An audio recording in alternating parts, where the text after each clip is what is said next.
Once upon a time in a park there was a rather old and wise crow. He had lived for many years among animals and humans, which had granted him great judgment and prudence. However, as they say, sometimes the greatest blessings can turn into the worst curses. This crow couldn't stand seeing some of his fellow animals make mistakes that he knew they would pay dearly for. To the dogs, he warned that their humans only used them for convenience. To the pigeons, he advised not to approach children, especially if they saw them with a stone in their hand. To the mice, he asked to stay away from suspicious food, as it could be poisoned or a trap. The crow had no problem sharing his experience with his companions. In fact, he liked doing it and felt it was his duty. The problem was that no one listened. He was ignored, and in fact, some got angry with him or even insulted him, calling him intrusive or worse. There were those who, just to contradict him, did exactly the opposite. That was what really frustrated and hurt the poor crow. But despite it all, he continued to share his wisdom with those he believed needed it. One day, he saw a group of people getting out of a big metal car, pulling out long, thin sticks with almost invisible strings. Anyone who hadn't lived as many years as he had would ignore the ominous nature of these gadgets. He flew as fast as he could to warn the lake's fish to stay away from the surface and never eat what fell into the water, as delicious as it might seem. "There goes that nosy bird again," said a fish. "Give advice to those who care," added another. "We don't need an arrogant nanny telling us what to do around here," shouted another, splashing the worried crow. Immediately, his companions invited him, and the bird had no choice but to fly away, disappointed by the foolishness of the fish. He landed on his favorite tree. Seeing him, an old squirrel approached.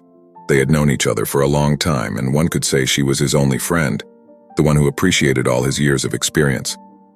The crow confided, sharing the frustration he had just experienced in trying to help others. His friend simply listened, as was her habit, and in fact it was one of the main reasons that maintained their friendship. However, seeing him so frustrated and realizing that it happened very often, the squirrel said, "But tell me, do you really care so much, and do you want to help them?" "Of course," replied the crow with total conviction. "Well, if you're so interested, why don't you give them your treasures?" Throughout his life, the bird had collected a large number of shiny objects he found in the world and kept them jealously because they held immense value for him. "What are you talking about? I would never do such a thing." "But why don't you say that you care about them? I know you're truly a generous person. You can share your wisdom with everyone, even those who don't ask for it. So I don't see why you couldn't also share your precious treasures with them." "Well, yes, squirrel friend, but these pinheads are not capable of appreciating the value of my treasures, so it's pointless. They would probably just let them sink to the bottom of the lake, and knowing them, they might even get angry because the fools would think I'm throwing garbage into their very grotesque pond. Can you imagine? No. I appreciate your advice, but throwing something so precious to them would be absurd." "Undoubtedly, your treasures are precious," replied the squirrel. "But isn't your wisdom, experience, and knowledge equally precious? Why are you willing to offer your valuable advice to someone who hasn't asked for it, whom you know won't appreciate it, and furthermore, will confuse your precious words with rubbish and feel attacked?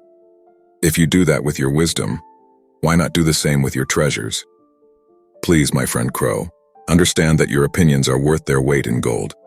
Don't give them to just anyone." From that moment on, the crow became aware of all the years during which he had thrown away his most valuable treasure and promised to stop. Interestingly, from that moment on, everyone started to value him much more because he began to respect and take care of his opinion, sharing it only with those he deemed worthy to receive it. When only a few people could get it, everyone wanted it. According to the story, sharing valuable advice is like giving away treasures.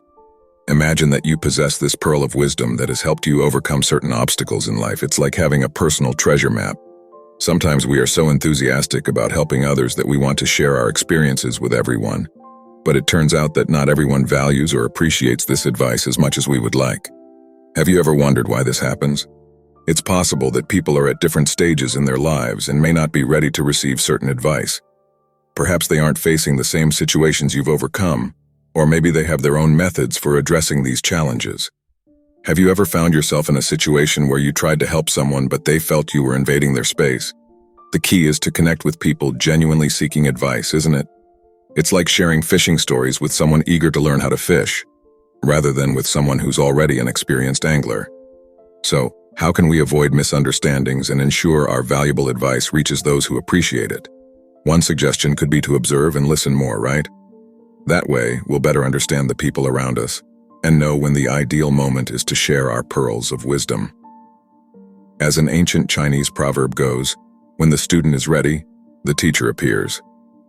On the other hand, learning to appreciate others' opinions can be quite a challenge, but it's essential for building healthy relationships and fostering an environment of mutual respect. When faced with different opinions from our own, there often arises a sense of disagreement. But have you ever stopped to think about the experiences and perspectives that led this person to form these opinions? Each of us carries within us a unique set of experiences that influences how we perceive the world. Imagine for a moment that each opinion is like a piece of a puzzle. If we only look at our own piece, we don't get the full picture. It's when we start to listen and understand the pieces brought by others that we can truly appreciate the complete picture. Sometimes, what seems contradictory can surprisingly complement each other well. Valuing the opinions of others doesn't necessarily mean agreeing on everything, but it involves recognizing and respecting the diversity of perspectives that enrich our understanding of the world. Have you ever had an experience where learning to appreciate a different opinion led you to discover something new or strengthen a relationship?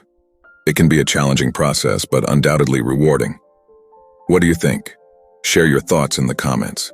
In the same way, if this story has inspired you, I encourage you to subscribe to the channel to discover more valuable content like this, and I invite you to watch the story that appears on the screen.